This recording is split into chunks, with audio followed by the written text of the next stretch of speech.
things were said to you beforehand. That's not bragging. I know how to brag. This is not bragging. It's to make you understand that these things were shared to you and with you real time in a capacity that can't be faked. So the market ran up in here, took out the high, broke, lower, traded higher, inefficiency, bearish order block right there. Price breaks. We want to see what? We want to see proof that it wants to go lower. What would that look like? A breakaway gap right there. Did that fill in? Did this fill in? Did it even reprice to it? No. So this is a good signature to have to anticipate that we're really strongly in contention to run these lows out here. And we did so.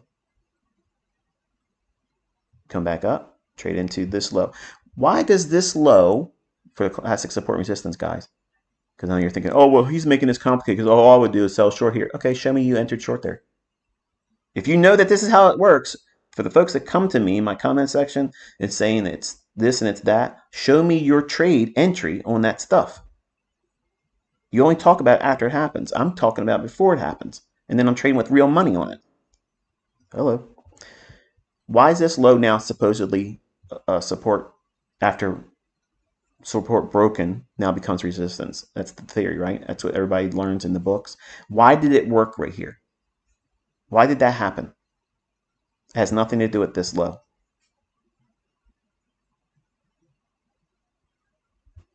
What's over here? Study that. Everything in here gives you this and that. Price runs down, falls short of what? The inbounds on the weekly chart that you can't see here. Can't see it in here. Remember, this is the range that's drawn on the weekly chart. This. That's this right here. So if we go back to the daily, if we wanted to do the inefficiency on this time frame, it would start with here, there, and utilizing the order block. But we have what showing on that? We have a close below it. Meaning, and I take that as, okay, it might want to reprice up into what's already been delivered, which is this down close candle. And then we have what next to it right there? A wick. So inside of this wick, there's halfway, which is consequent encroachment. So I would have that level on your chart. I'm not going to do it because I don't want to spend time doing it. I'm going to get through it, but I just want to tell you where they are. You want to have that level on your chart because it might, and it could very easily reach up into that and make everybody think that the low is in place and then just use that as a reason to trade lower. I'd like to, personally, I would like to see it not trade there because the fact that it's not trading there makes it a PD array as well. Because it would be treated the same way I would view like this breakaway gap up here. A PD array that's not traded to, what I am allowing for and my algorithm allows for it to trade to it normally. If it doesn't do that, the information and the insight that it gives is that means that I am absolutely bearish. That means that the market's really bearish if it can't trade up into consequent encroachment of that wick. But if it does, it would need to do what? It would need to completely smash the shit out of it and keep it from going any higher. Because if this gives up the ghost, think about what we have. We have mean threshold of this down close candle, which I'll do it here for the sake of completion. We have half of that range, which is 4343.75.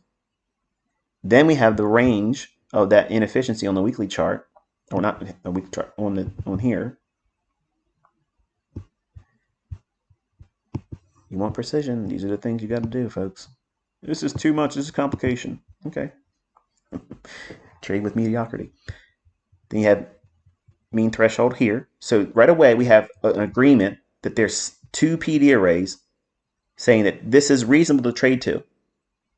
But can it go beyond that and just like a mohawk or stab up there and still remain bearish? What would we have to contend with? It would be this. Not that. It's this. Why I keep grabbing that? Good grief. ICT, if you would have just paid attention, you were grabbing the wrong thing. I know. Armchair quarterbacks. So 4351.75. Okay, so in my mind, it's perfectly acceptable. It's permissible. It's reasonable. It would not change the bearish tone that the market has. It can trade that much higher today, tomorrow, Friday, into next week, and still be bearish for me. Now, if we get a daily close above that 43.51 and 3/4, that's problematic. Because why? That's 3 PD arrays that it's now gone through. Oh, light bulbs are coming on, aren't they? But this is not even a weekly chart. So if you would have did this, there's nothing wrong with that. Absolutely nothing wrong with it. But you can't just simply just use that when you have a real volume imbalance down here. There's a link between this candle and this candle only by the basis of its wick. See that? This little wick here.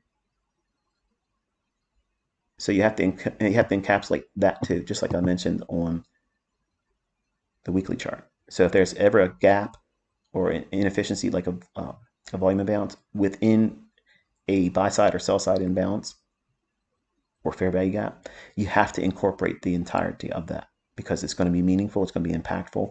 As you can see, it's even went a little bit outside that there. And then this order block here, you can use the last down close up. I'm sorry, the last down close candle prior to it moving higher. That is the change in the state of delivery, that candle's opening price. So you can incorporate that as well.